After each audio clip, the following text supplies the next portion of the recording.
Today we are looking at Deuteronomy chapter 7. You'll remember that in this um, section of scripture that we're looking at, Moses is delivering his final address. He's speaking to all of the people. They've all gathered to listen to him. And as he is doing this, he is clearly outlining the history of how God has moved through his people and outlining expectations that God has for his people to obey his commands. Today's lesson is dealing with Deuteronomy chapter 7, and at the beginning of it, we hear all of we read all of the things that God is about to do for his people. God will bring you into a new land, it says.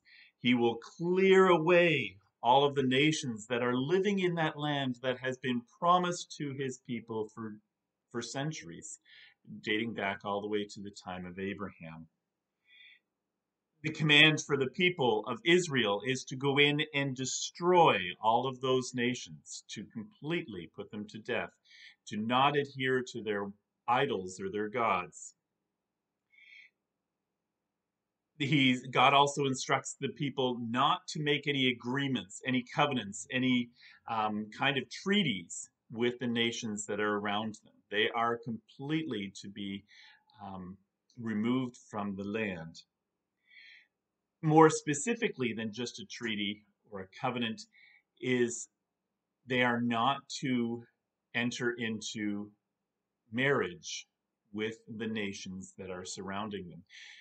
Numerous times throughout scriptures, especially leading into as the people are entering into the promised land, they've been told not to intermarry with the nations that are surrounding them. The warning is that those new husbands or wives who are not part of the covenant would then draw God's people away from the worship of him and start introducing idolatry. So there was no intermarriage that was permitted. And then the scriptures tell us that Moses instructed the people to absolutely destroy all of the symbols of their idolatrous worship. There would have been a number of things. They talked about high places and poles and various idols, I guess, that would be used in their worship, and they are to be completely destroyed through burning. That was the worship of idols permeated all of the Canaanites, and this is why the Canaanites were being eliminated from the land. Then he moves away from what they are supposed to do while they're in the land to the people themselves. God describes them, and I'm going to pick up and read with you Deuteronomy chapter 7, starting at verse 6. For you are a people holy to the Lord your God. The Lord your God has chosen you to be a people for his treasured possession out of all the peoples who are on the face of the earth. It is not because you are more in number than any other people that the Lord set his love on you and chose you, for you were the fewest of all the peoples. But it is because the Lord loves you and is keeping the oath that he swore to your fathers, that the Lord has brought you out with a mighty hand and redeemed you from the house of slavery, from the hand of Pharaoh, king of Egypt. Know therefore that the Lord your God is God, the faithful God who keeps covenant and steadfast love with those who love him and keep his commands for 1,000 generations, and repays to their face those who hate him by destroying them. He will not slack with one who hates him. He will repay him to his face. You shall therefore be careful to do the commandment and the statutes and the rules that I command you today. So God reestablishes that covenant with this generation of people. Throughout generations, God reestablishes the covenant with those people. He says he calls them to be holy. He identifies them as holy. A holy means to be set apart for godly use. These people are described as holy, not because of anything that they did on their own. They weren't great. They weren't fantastic in any way. They were just regular people. But God, in his kindness, just showed love to them by choosing them. God initiated the relationship with his people. God always initiates the relationship with his people. We love because God first loved us. It also gives instructions on why the other nations are being destroyed because of their lack of faithfulness to God. God, we've learned before, is a jealous God, and he will allow nothing to stand in the way of his worship. So the covenant is renewed, the covenant that they will be blessed, that they will have many descendants in the land that God has promised them. Again, we see the whole renewal of the covenant that God has promised to bless them, to give them descendants, and to provide them with land. And God is the one who will act. He is the one who is going to clear the nations from the land. He is the one who is going to destroy them. He is the one who is the image that is Moses uses is he's going to send a hornet ahead.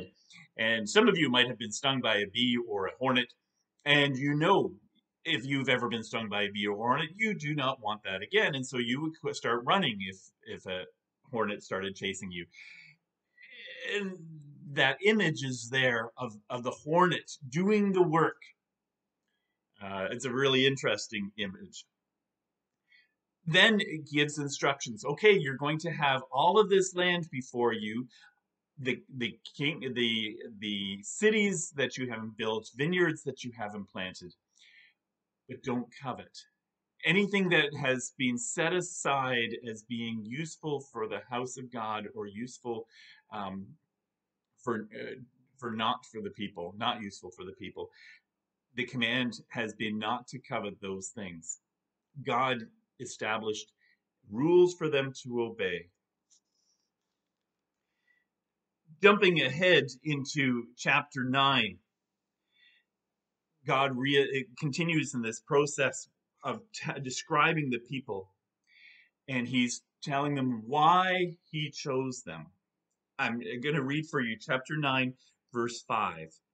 Not because of your righteousness or the uprightness of your heart are you going in to possess their land, but because of the wickedness of the nations the Lord your God is driving them out from before you, and that he may confirm the word of that the Lord swore to your fathers, Abraham, to Isaac, and to Jacob.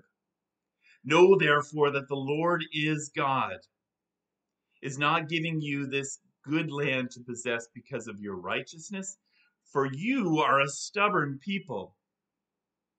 Remember and do not forget how you provoked the Lord your God to wrath in the wilderness.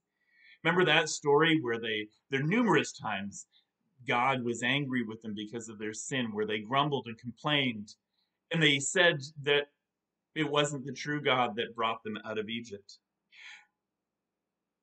God chose them not because of their own righteousness, not because they were worthy, but the fact that in his sovereign plan and will, he chose to do this.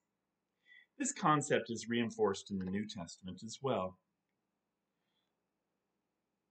In 2 Peter, I want to read to you from 2 Peter chapter 2. It parallels everything that Moses was talking about to the people as they were entering into the promised land. In this passage, Peter, an apostle of Jesus Christ, is speaking following the time of Jesus' ascension. The church is being established and growing. And so Peter is writing this to a persecuted church. So put away all malice and all deceit and all hypocrisy and envy and all slander. Like newborn infants, long for pure spiritual milk, that by it you may grow up into salvation, if indeed you have tasted that the Lord is good. So the command then is to put away some things in the same way that there was a command to put away other things in the lives of the Israelites. Christians today are being asked to put away malice, deceit, hypocrisy, envy, and slander. And then he carries on, as you come to him, a living stone rejected by men, but in the sight of God, chosen and precious. You yourselves, like living stones, are being built up as a spiritual house to be a holy priesthood, to offer spiritual sacrifices accepted to God through Jesus Christ. The temple was destroyed in 70 AD, but God is saying through Peter, you are the stones that make up the temple. You are the priests. You are the ones who offer sacrifices.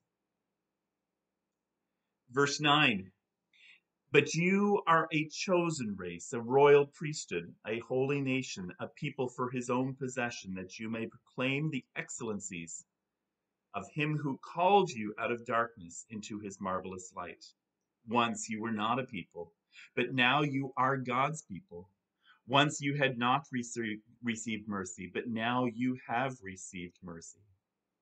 Beloved, I urge you as sojourners or wanderers and exiles to abstain from the passions of the flesh, which wage war against your soul. Keep your conduct among the Gentiles honorable, so that when they speak against you as evildoers, they may see your good deeds and glorify God on the day of his visitation.